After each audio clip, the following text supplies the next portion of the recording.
લક્ષ્ય ન્યૂઝ, એક નજર, એક લક્ષ્ય.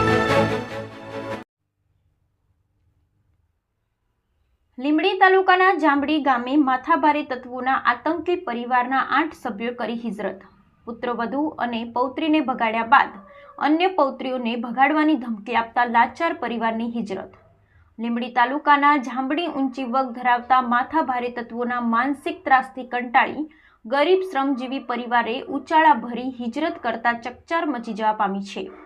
ભોગ બનનાર પરિવારે જાંબડી ગામના 4 જેટલા શખ્સો વિરુદ્ધ લીંબડી પોલીસ સ્ટેશને ફરિયાદ નોંધાવતા પોલીસે લેખિત અરજી સંદર્ભે વિગતો મેળવી તપાસના ચક્રો ગતિમાન કર્યા છે. લીંબડી પોલીસ સ્ટેશનથી પ્રાપ્ત થતી વિગતો જાંબડી ગામે રહી ખેતમજૂરી કરી પરિવારનું ગુજરાન ચલાવતા ભૂપતભાઈ ખોડાભાઈ ઘાઘરેટિયાએ લીંબડી વિભાગીય પોલીસ અધિકારી અને પીએસઆઈને આપેલી લેખિત રજૂઆતમાં જણાવ્યું હતું કે તેમના પુત્ર હેમુભાઈની પત્ની વર્ષાબેન તેમના પિયર આંટો ખાવા ગયા હતા. તે દરમિયાન પુત્રવધુ રાજકોટથી જ તેને તેમના જ ગામનો અરવિંદ રત્નાભાઈ રોજાસરા નામના યુવાને લલચાવી ફોસલાવી ભગાડી ગયો છે અને તાજેતરમાં જ 15 દિવસ પહેલા મારા મોટા દીકરા અશોકભાઈની દીકરી અસ્મિતાબેનને પણ અમારા જ ગામના રવજી કરશન મેણિયાનો છોકરો કિશન મેણિયાને લલચાવી ફોસલાવી ભગાડી ગયો છે. આ બનાવ સંદર્ભે અમે લીંબડી પોલીસ સ્ટેશને આવી લેખિત ફરિયાદ કરી છે.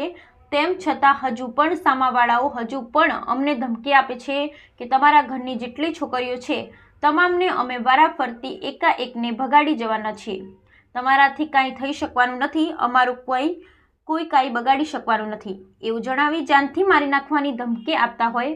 આ બનાવ સંદર્ભે ભૂપતભાઈ ખોડાભાઈ ઘાઘરેટિયાએ જાંબડી ગામેથી પોતાના પરિવાર સાથે જરૂરિયાત પૂરતી રાશન સીધું અને સરસામાન સાથે ઉચાળા ભરી હિજરત કરી રવાના થતા નાના એવા જાંબડી ગામમાં ચકચાર મચી જવા પામી છે. જ્યારે આ માથાભારે તત્વો સામે ન્યાય અપાવવા માટે લીંબડી પોલીસ સ્ટેશને જાંબડી ગામના અરવિંદ રત્નાભાઈ રોજાસરા તથા મહિપત બળદેવભાઈ મકવાણા, બાબુ ધનાભાઈ મકવાણા અને રવજી કરશનભાઈ મેણિયા વિરુદ્ધ લીંબડી લેખિત ફરિયાદ માટે રજૂઆત કરી હતી.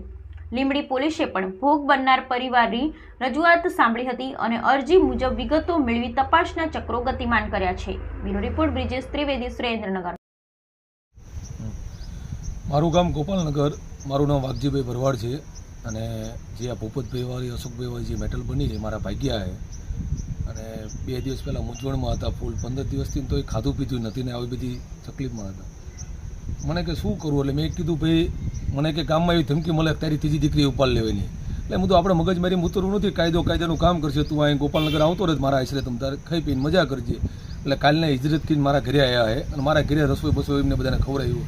તો મારું એની અંદર પ્રાંતને સરકારને એક જ વસ્તુ કહેવાની થાય માત્ર કે આવા લુખા તત્વોને તમે પ્રોત્સાહન ન આપો ને આમની વાંહે કડક ને કડક કાર્યવાહી કરો. અને કોરી સમાજને પણ વિનંતી છે કે આ ગરીબ માણસને ઘરે 2 બૈરા લઈ ગયા તમને કીધું અને તમે હજી નહીં જાગો તમને કીધું ને એવા ખોટા માણસોને પ્રોત્સાહન આપશો તમારે ઘરે એવી તકલીફ થશે.